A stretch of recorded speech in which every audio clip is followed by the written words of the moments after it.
Network, sponsored by Terry Lambert Hyundai. We'll be watching rain and storms on Thanksgiving Day, and some of the storms do have the chance of becoming severe. After that, we're going to have a huge cool down beginning on Friday and much colder air with our first hard freeze next week. I'll have a look at your futurecast and all those temperatures coming up.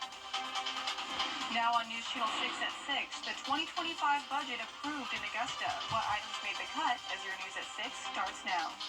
Live from Television Park, this is WJBF News Channel 6 at 6. Good evening, everyone. I'm Hannah Latier in for Brad and Jenny. Thank you so much for joining us. Coverage you can count on begins with Augusta commissioners approving the 2025 spending plan, but not before the administrator presented more than $1 million in new cuts. George Escala has the story. District Attorney Jared Williams making the case for more funding to hire staff to get cases to court. For him, the 2025 budget is a winner. The win is for the victims in our community and for those who are impacted by crime. It's everyone's concern, and so it's everyone's responsibility, and I'm so grateful that the commission worked together to find a solution. After missing last week's deadline, city leaders approving the 2025 budget after the administrator presented $1 million in new spending cuts, commissioners directing those funds to the DA's office. We have a pretty large jail population, and the fact of the matter is we will never be able to move cases unless there's personnel in place to be able to help us with that.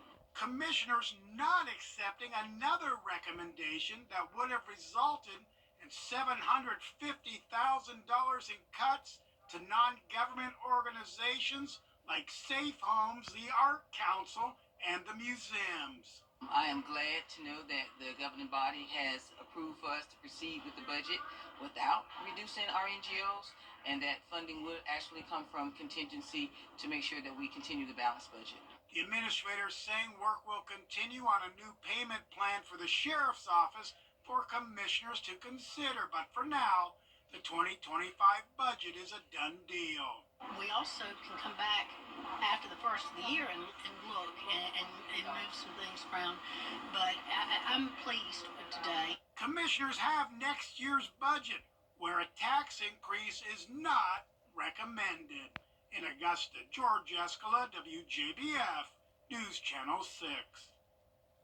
And Chief Meteorologist Jenna Petracci joins us for a check of the weather. Jenna, can we expect some colder temperatures soon? Yes, we definitely can, Hannah. It's starting out pretty warm this week. In fact, today at Augusta Busch Field, we made it to a high of 70 degrees. Our low this morning was a whole 18 degrees above average at 58. We picked up a little bit of rain this morning. Right now, we're not seeing any rain, but we do have some cloud cover, and temperatures are in the low 60s. Winds are calm, dew point of 60 as well. And around the CSRA, we're pretty much seeing more of the same. So consistent temperatures across the area with cloud cover for everyone. We've been watching a few sprinkles pass by our southern line counties, but the rest of your Tuesday night will stay dry. And it's going to be a dry setup for tomorrow as well. So here's a look at your hour-by-hour forecast. 8 a.m. will be at 50 degrees, partly cloudy, warming up into the upper 60s tomorrow afternoon. So it will be a great day to be out and about and A-OK for any travel plans. Now, Thanksgiving is just 2 days away now, and it is looking like it's going to be pretty rainy. We're going to be watching scattered showers, a few strong storms, and definitely some high wind gusts. So a great excuse to stay inside at the dinner table a little bit longer for your Thanksgiving plans. Notice I'm giving it a 70% chance of rain for your holiday. And then on Friday, some huge changes. We'll be back to sunshine and then a big drop in temperatures. High of only 58, so be dressing warm for any Black Friday shopping plans. And then after that, even colder air moves in for the first week of December. So coming up, I'll have a look at your full 10-day forecast, but back to you, Hannah. Jenna, thanks. Organizations near and far have come together just before Thanksgiving to package food items for those in need. Business owners at Frontline Impact Project and Kid Coffee spent time at the Golden Harvest Food Bank today packaging food items for seniors in the community. Frontline Impact Project also donated 11,000 cans of Spindrift water and black tea and 2,000 Kind granola bars. Both organizations say hands-on volunteering is important, especially around this time of year.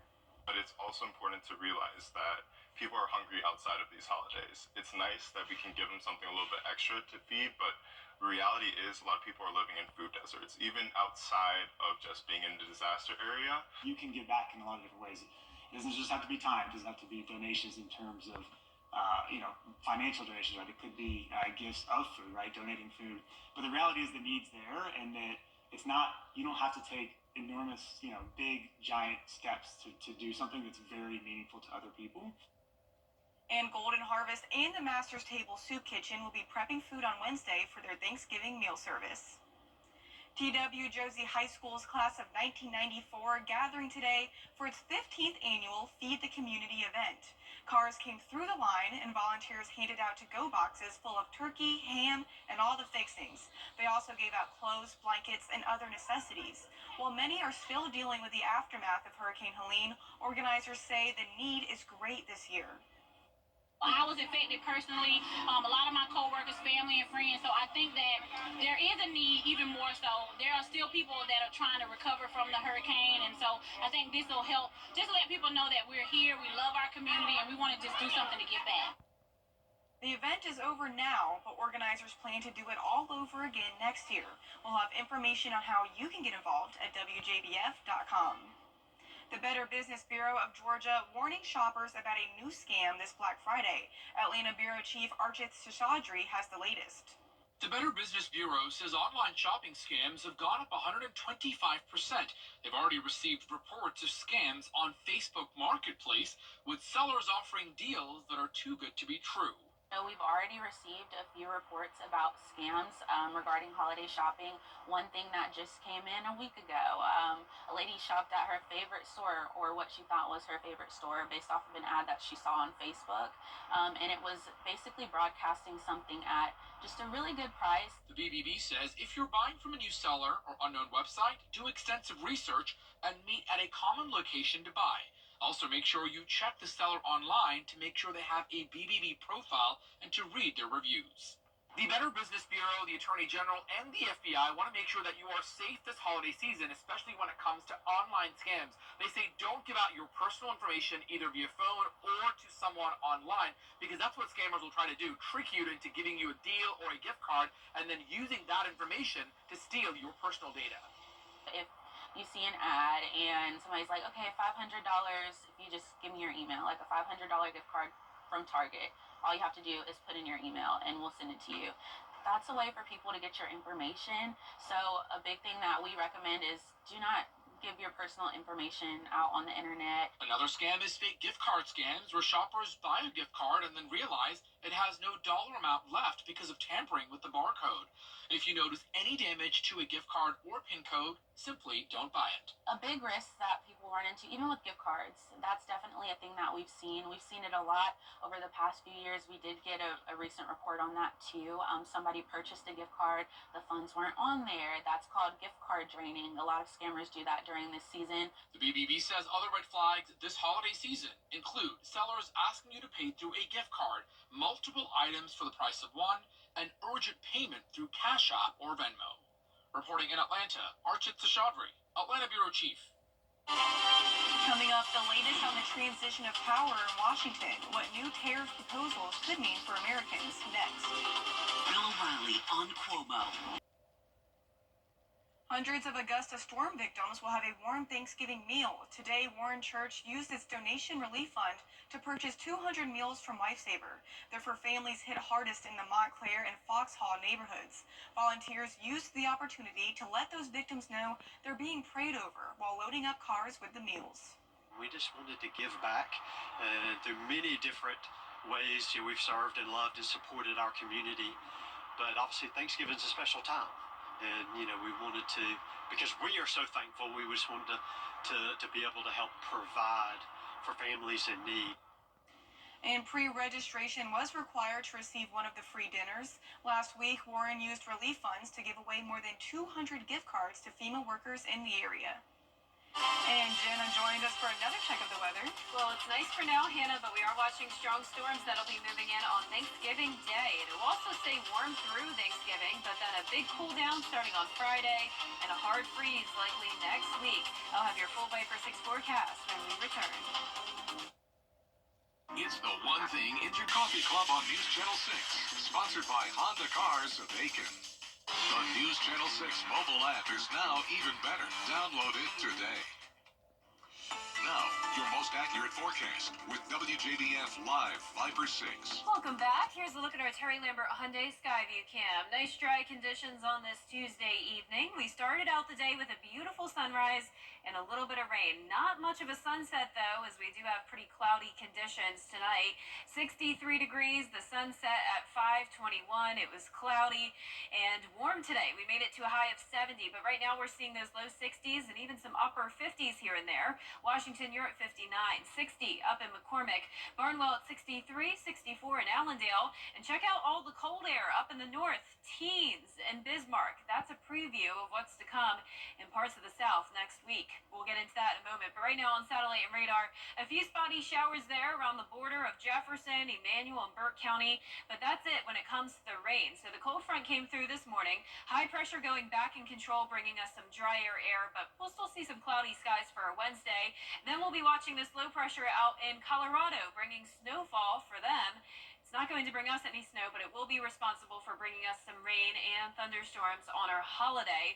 But in the meantime, tomorrow, partly cloudy and chilly in the morning, 47 degrees, 67 though in the afternoon. And then by Thanksgiving, we're warming up even more, back into the 70s. And unfortunately, those warm temperatures could help fuel some strong storms. So let's get right into our future cast. Still a lot of uncertainty with the different models here. So I'm going to walk you through two different scenarios. One of these scenarios showing earlier in the day for some of those strong storms. So this is 8 o'clock in the morning. We're seeing a little bit of rain. Then by 11 a.m., some of these cells do look like they could be strong to severe with gusty winds, maybe even a spin-up tornado, not out of the question, but it's still early on. There's chances for this to change still, and we'll have more of an idea of exactly how intense this will be and the timing tomorrow. But I would prepare for the chance of strong to severe weather from the hours of around 11 a.m. to 7 p.m. Now that model ends at 1 p.m., but let me show you this model run starting out at 8 o'clock in the morning. Notice it's pretty much dry, and even through the 11 o'clock and 12 o'clock hour, we're really not seeing anything like that last feature cast was showing us. This model instead brings in a big line of rain and storms, and it looks like the leading edge of it could be bringing some severe storms. So that would be for the gusty wind threat, and this would be a little bit later in the day, around 5 to 7 o'clock in the evening, just some leftover showers afterwards. So once again, the time frame of this around 11 a.m. to 7 p.m. Marginal risk of severe weather for everyone. So it's going to be isolated storms with high winds even outside of the storms. Notice it's going to be very windy with gusts up to around 30 to 35 miles per hour throughout the day on Thanksgiving. But luckily, the flooding is not a big concern, as this will be pretty quick moving. But any storms that do bring some heavy rain could lead to rainfall totals up to around 1.5 inches. But for the most part, we'll be at 0.5 inch to 1 inch of rain. Now, after we get through the rain, we're going to have a huge cool down. It really starts on Friday, but you'll definitely notice the frigid temperatures by next week. So it's going to be a cold start to December. This is next Tuesday morning. Teens just to the north of us, 20s expected all across the CSRA. So notice we're having a big drop off from 55 degrees on Thursday morning down to the 30s this weekend. So we'll be below freezing there. But then the first hard freeze of the season expected either Monday, if not Tuesday morning, going all the way down to 24 degrees. So it's time to remember those 4 Ps and even the pipes on this one, because when we have a hard freeze, that could lead to some issues with that as well. Our low temperatures tonight will be in the upper 40s to around 50 degrees, warmer down towards the south tomorrow in the 70s, the rest of us in the upper 60s. Here's a look at your 10-day forecast now.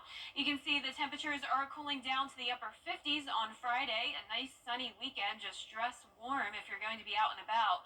And then next week, starting out very cold, will gradually warm up a little bit, but overall, it looks like the first and maybe even second week of December will be pretty cold. And you'll need that umbrella for Thanksgiving if you're going to be out and about. Today's winner is Wayne Paul from Martinez. Congratulations, Wayne. You can pick up your Viper 6 umbrella here at the station and sign up to win yours on WJBF.com. I know, I was just about to say that. I was like, Thanksgiving would be perfect to use that. It is. You're definitely going to need it, but hopefully you just stay inside at the dinner table because there is that threat of storms. Yeah, and then it should be passed by the next day. Yes, so. exactly. Well, thank you so much, Jenna. Coming up, Clemson and South Carolina go head-to-head in the Palmetto Bowl. Hear from both coaches on what to expect in their 121st meeting in sports. Ready to develop more than a career? Science Co. Quarterly weather headlines on News Channel 6. Brought to you by Hickson Roofing. The Live 5 for 6 mobile app. Download it today. Now, WJBF sports coverage you can count on. The 121st Palmetto Bowl between Clemson and South Carolina have bigger playoff implications than ever. It marks just the fourth time that both teams are ranked in the top 16 in the AP poll and the first since 2013. The 12th ranked Clemson Tigers are sitting at 9-2, while the 16th ranked Gamecocks are 8-3. Their combined 17 wins are the fifth most entering the rivalry game, and both coaches have high praise of their opponent's success. They've done a nice job, really, schematically and just improving throughout the year. And again, they are playing right now, to me, as well as anybody, playing with a ton of confidence and, again, executing at a high level. A huge testament to their program when every single week in that conference, they're basically getting the opposing team's best shot because they're all trying to knock off Clemson because of the run they've had in the ACCs. The Tigers are attempting to achieve a 10-win season, their 20th in program history. One team standing in their way, their in-state rival, South Carolina. There's an intensity in this game that is, I think, unique. I mean, it really is. We're not in the same conference. Alabama Auburn in the same conference. They were in the same division forever, right? But it's bragging rights. That's what it comes down to. The Gamecocks have not lost a game in the month of November and are hoping to keep that momentum up heading into the most pivotal game of the year. Magnified this year because of what we've done. It's magnified because we're a ranked team. Clemson's been a ranked team all these years. Finally, South Carolina comes in here as a ranked team, so it's magnified and big and has implications because of what we've done. Kickoff is set for noon at Memorial Stadium on ESPN. And in Athens, Georgia's punter Brett Thorson is one of 3 finalists for the 2024 Ray Guy Award. The Augusta Sports Council created the award in 2000 to honor Thompson, Georgia native Ray Guy. That organization evaluated punters on their overall statistics and contribution to the team. And this season, Thorson has placed 19 punts inside the opponent's 20-yard line and recorded 13 punts of more than 50 yards. Voters can cast their choice starting on November 27th. The winner will be announced on Thursday, December 12th during the Home Depot College Football Awards on ESPN. That'll do it for sports. We'll be back. Hey, Caesar, Mike Murphy. It's talking ready to go this Black Friday weekend. Celebrating 20 great years at Great Deals on Furniture. Special hours Black Friday, 10 to 7.